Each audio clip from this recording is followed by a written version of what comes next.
Welcome fellow content creators, we're back with one of my brand new series and we're going to be going through some of the best in terms of value and usage of items that you can use to record yourself, either for audio, camera, lighting or anything else that you might need for content creating. So let's get started with something simple and easy, which is going to be one of our tripod stands and something that you can use for your cameras, whether it's a camera, digital camera or something with the screw-in bottom part. And we're going to get started with the tripod from Hama. Very reasonably priced at only £12.99, and especially if you're looking to get started and you really don't want to be spending too much money, it's a great way to get started. So let's start off with the box first, which is a fairly decently small size, and to be fair doesn't actually carry too much weight to it, which sometimes can be a bad thing, sometimes not, so let's take a look.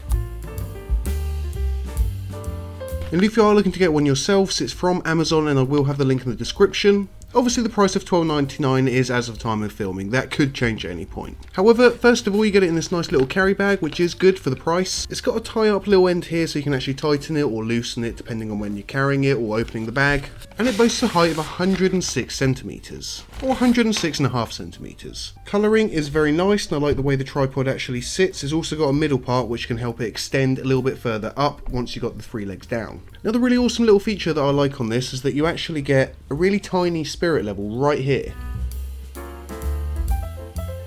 which means that you can adjust accordingly just to make sure that your shot is entirely in line. And sometimes when you know with filming you can sort of film a bit off and you don't realise until editing. It's got three parts that come extendable on the legs, which we'll get to in a minute. However, first of all, we want to get to the top part, which is the area which you can attach your camera on. As you can see, we have the normal sort of spin connector on there, which you can obviously put many Canon cameras or any other connectors. It's pretty universal in terms of cameras and connectors. This boasts to also be able to turn 360. By 360 it means that you can go up and down. However, by loosening this top part up here you can also make it go this way as well. So, you know, you can pretty much make it go any angle at any point, which is pretty helpful. Turning around in the middle as well, having 3 point of axes. What that also means is that you're also going to be able to get your camera facing in two ways, which is also vertically and horizontally, as you can see in the video now.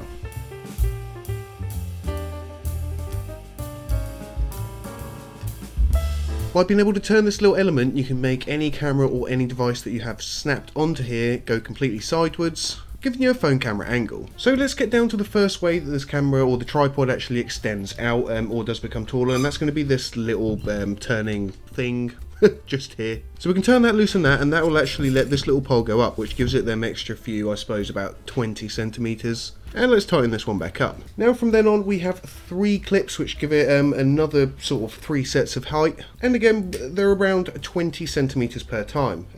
You fasten it just by closing it. It seems to stay pretty good, I've got to be honest. The only problem with sometimes cheap tripods is that they don't hold very tight. It becomes a bit loose and the leg starts to slip, which is a problem. However, I've got to say this does stay decently sturdy. Even with a good push left and right, it's staying pretty well. The only thing that I might say is that the legs do get steadily thinner as you go down. So obviously the first legs are going to be the thickest, and then as we go down the legs do get a little bit thinner. So I know it's not the greatest representation on the table, however with a little bit of push we can see it does have a tiny bit of give there. However, it's not breaking, and I think I'd feel fairly safe in the fact that the camera wouldn't fall down at this height. Now to be realistic here, we're probably talking about 95 centimeters at the moment, and that's before it's fully extended. So with the last part of the legs, let's check it out, and these do actually get quite thin here, so that is one thing that I would say. Let's tighten that up. You can see a bit of a wobble there, which isn't always the best news. Let's pop this right in front of me. One of the things that I do sort of find straight away is that if you do push down, you do have a bit of give, as you can see with the legs right there, which I suppose for a £12.99 stand can be expected. However, the legs are really, they're staying in place, and it's only really the slight bend in actually putting a bit of weight on there. Now this does state that it can hold actually up to half a kilo, so that's just over 500 grams it holds. I think it's like 506 grams, which is pretty much going to do fine for any camera. Unless it's a big 4K camera, in which I probably wouldn't suggest using this one. However, for phone handheld devices, clip-ons, which by the way you can also clip straight off here, so it's got a quick connector.